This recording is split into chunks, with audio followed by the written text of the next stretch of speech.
All right, it's been some time since I've done a reading here.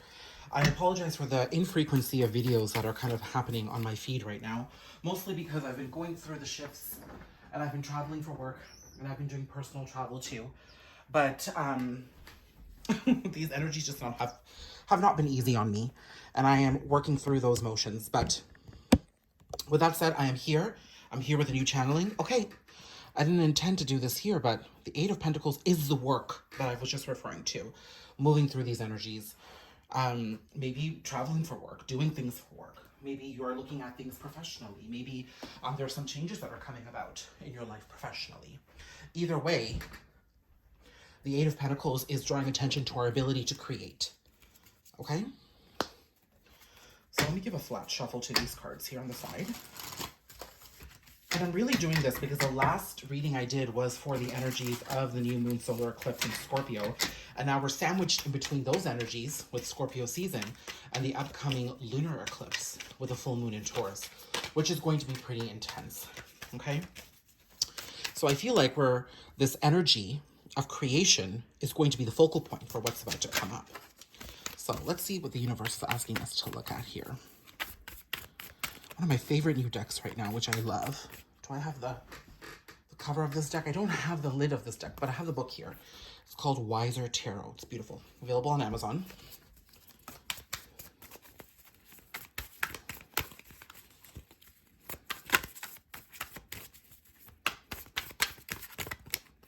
Okay. Feel like grabbing that. Okay. Eight of Pentacles. Moon. Okay, there's that full moon. There's that full moon right there. So definitely the energies of creation. We're being asked to look at our ability to take action based off our thoughts and feelings. That's for sure. Because the moon is a very intuitive and emotional sign. Devil. Oh. Drama. Queen of Cups. Okay, we're definitely in our emotions here. Like, I mean, this is just personified. This is the energy of this moon. It's going to really bring some of your attachments and triggers to the forefront is what I'm understanding. And it's a very solo, individual, internal energy. Right now, with the cards here, I am not really seeing this being about anybody else but you. Now, the thoughts and feelings you have about yourself can be connected to people. Absolutely. They can be connected to some of your experiences. They can be connected to relationships. They could be connected to some of the traumas and dramas that you have faced in your past and maybe even your present. But I think what we're being asked to do here is look at what's coming up and why it's still coming up. Because if we've truly made peace with certain things, then the triggers won't necessarily hit us as hardly. But I do feel that we're going to be somewhat emotional and emotionally reflective about some of the things coming up for us. And I think we're going to be inspired. This card is here because we're going to be inspired to do something about it this time. In the past, I think you may have just sat there and just allowed these energies to come through and you became passive and just didn't do anything with it. But here, there's the chance and the motivation and the inspiration to do more.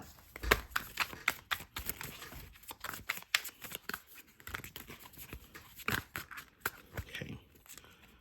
So these cards all flipped up. Let's move this up slightly. I'm just trying to see if they're still in the frame. Here we have the High Priestess. That's our intuition. Six of Cups, our childhood, also past connections. Magician, and Seven of Wands. The Six of Cups has been coming out a lot, okay? What I'm being told here is I think you're going to be looking back at your actions and the happenings of a connection in the past. Now, this connection could be to your mother or to your father. I'm seeing more maternal figures here in your childhood. Maybe some of the ways in which you may have been overmothered that are preventing you from really moving forward and taking your life into your own hands. Because overmothering, overprotective mother, and I've seen a lot of masculine energies and feminine energies carry mother wounds where they were so protected and so guarded that now that they're facing sort of turmoil and moments of difficulty in their adult life, they don't know how to move forward because things were always taken care of for them. They don't know how to listen to their own intuition because they just operated off somebody else's. So with that said, I'm really being given the energy here that you're really being forced into your independence here. And I'm seeing that with the Seven of Wands here and definitely with the High Priestess. We're not exactly happy about how we've given away our power.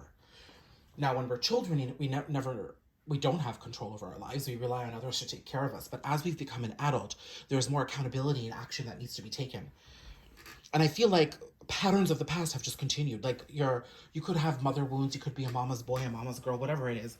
But it's allowed you only to become passive and take the back seat in your life. Whereas this energy is saying, hello, you're in the driver's seat of your own life. Why aren't you driving the car?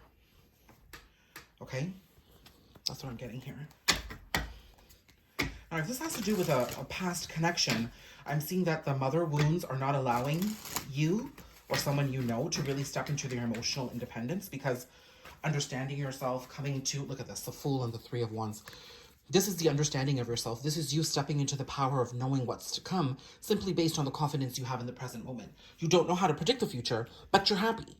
But I feel like you haven't been able to bring that energy to some of your relationships because there's this codependency on the other. And that stems from a mama's wound. Like if you've had somebody take care of you your entire life or take care of certain things, then you're going to allow distractions to come in easier, and you're not going to necessarily exercise the independence you need to in order to have difficult conversations, set boundaries, know how you're feeling in a certain situation. I recently was just speaking to somebody that I'm connected to, and they couldn't say yes or no. They couldn't come to a decision. Now, for me, energetically, it is a no. Because if that person is confused, I refuse to dance in that tango and get further confused, right? But that person is facing that conflict and that confusion because there is a very deep lack of self-understanding and confidence there. But that's because he or she has been so reliant on their identity being formed and based off of external factors that now when they have to go internally, they don't know what to do. Okay, so here at the bottom of the deck, I'm seeing the Lovers here. And this is the encouragement and the choice for you to move forward towards your happiness. Look, the Lovers and the Nine of Cups. You are responsible for your happiness is what this is telling me. Now, while we know all of that, let's look at more of this Moon and this Devil, because that's the energy that I feel is going to be the heaviest for us over the next couple of weeks. Okay.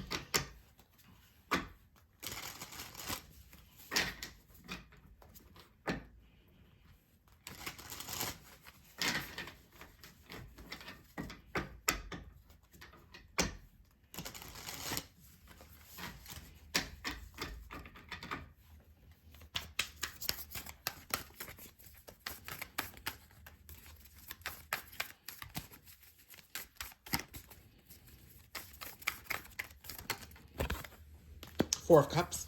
So you are being guided. You are being given divine guidance. I think a lot of you could be just keeping yourself distracted out of fear.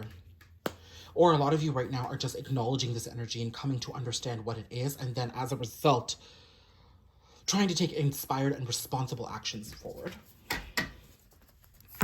You might not be sleeping because your thoughts are all over the place, sweetheart. And finally, let's see how we can manage ourselves throughout this energy. Oh. Okay. Page of Swords and Temperance is what I have here. A lot of these energies that are coming up for us now in this eclipse season are going to carry us forward to the end of the year. I do see small bits of communication. There's what immediately occurred to me. Look, Eight of Wands at the bottom of the deck again.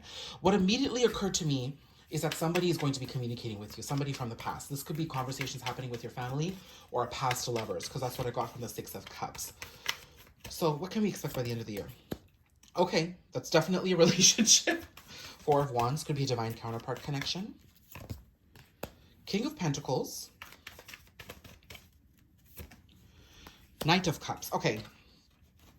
Bottom of the deck, Magician. Somebody's trying to manifest you. This Eight of Cups card that came out initially in the reading with the Moon and the Devil, their work is to look... Oh my goodness, look at that. The Magician and the Sun.